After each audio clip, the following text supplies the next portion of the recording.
So you just got your first bike. Of course, you chose the R6 because that is the coolest bike out. Now, you're out riding the mean streets. You couldn't afford a jacket because, you got the R6. So you're riding in a t-shirt. But hey, at least you look cool. One day, you park your bike on the sidewalk while you go inside to a restaurant to grab some food. You're sitting there, eating your burger, enjoying the environment. Meanwhile, something terrible is happening, and you have no clue. Now, once you get done eating, Kobe, whoops, you go to check on your bike, and boom, your bike is gone, and you are no longer cool again. Now what? Well, guys, in today's video, I'm going to give you guys some tips on how to keep your bike from getting stolen. Trust me, you don't want to be that guy. Man, really bet he wishes he had Progressive Insurance right now. They're the sponsor of today's video, but don't worry, we'll talk about those guys in a minute. The first tip I have for you guys might seem simple, but I promise you it works amazing, and that is the oh-so-simple motorcycle cover. Let's think about this for a second. Why would a thief want to steal something that they can't see? A motorcycle cover doesn't seem like a big deal, but what it does is make your fancy-looking motorcycle just blend into the environment. On top of the safety feature of it, if you get one like we have here, link in the description, it can also protect your motorcycle from the elements, especially if you have to park your bike outside every day. Something to think about with covers though is to make sure you don't get a really nice one, especially with bike badging like this. That defeats the entire purpose of keeping the bike out of sight. Imagine if you were a thief and you saw both of these bikes sitting here. Which one would you pick to try and steal? Obviously the bright colored one, right? Another major plus for the cover is that they are pretty cheap. This one we grabbed was only 44 bucks, and you can get it in different colors if you want, even though I obviously recommend getting the black one because it will obviously blend in the most with that. The next tip is to invest in a disc lock. What these are going to do is make your bike unable to be moved because the wheel you attach it to won't be able to move. That won't stop these guys from literally picking your bike up and throwing it into a van, but it will make it much harder than simply rolling it on. Disc locks vary in price from 20 bucks on the low end all the way up to this $180 beast. Now, I don't recommend spending like 200 bucks on a big old disc lock like this. Also, fun fact, I bought the most expensive disc lock I could find on Revzilla for this video. And then this doesn't even fit the front discs on the R6. So it's an absolute fail for me. But when you're choosing disc locks, one, double check that they fit your motorcycle, and two, consider a couple things.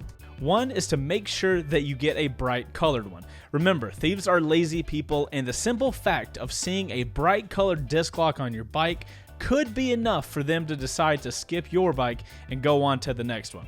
Second thing to look for is to make sure you get a disc lock with a built-in alarm. What this alarm does is sound a siren if it senses the bike is moving or the lock itself is being tampered with, and trust me, these things can get loud. I was messing around with mine once in the house and it went off, and dude, I swear I could not hear for a freaking week. This way, if the dude tries to steal your bike, he's going to get a ton of unwanted attention. And as you can tell, disc locks are pretty small, so they make a great solution for you to throw in your backpack or possibly in the rear of your bike so you can always have it with you. Next up, we have the big brother to the disc lock, and that's the chain and padlock.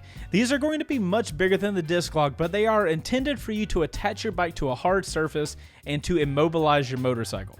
Unlike the disc lock though, once attached correctly, a thief has no way of picking your bike up and throwing it into a van or some other vehicle. When using these though, make sure you attach it to a part of your motorcycle that can't be easily removed. Something like the frame. Do not attach this to your wheels because those are very quickly removed off of the motorcycle. Having to lug around a heavy chain doesn't make a lot of sense, but I love keeping it attached to where I park my bike at night, so I just roll up to it, lock my bike up, and I can sleep soundly knowing nobody is moving that thing. This is obviously going to be a great option if you're somebody that lives in the city and your apartment has like a parking garage or something like that. I cannot recommend these things highly enough for you guys. Alright, now let's talk about one of the more expensive options, and that's an alarm system for your bike. Note, to be totally honest, I did try to get one of these off of Revzilla, but they were freaking sold out. So I guess that means they're working pretty well. Anyways, you guys might be wondering, what does an alarm system do that a disc lock with an alarm doesn't?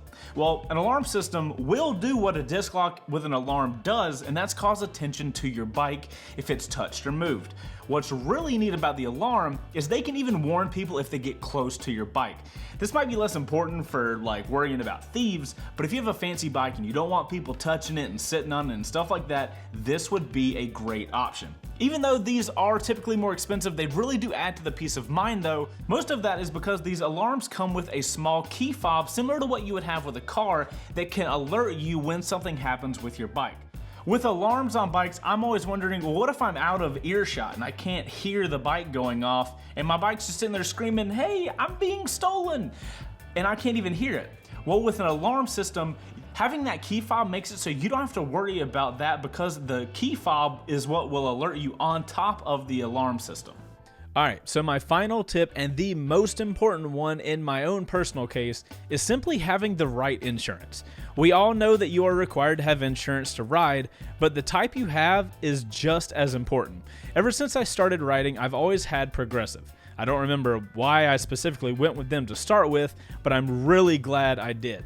From the multiple wrecks I got in during my first year of riding to the 3 motorcycles I've had stolen, and yes, I've had 3 motorcycles stolen, which you long-term fans will probably remember, and every single time Progressive has had my back, and that's because I've always carried the right level of insurance.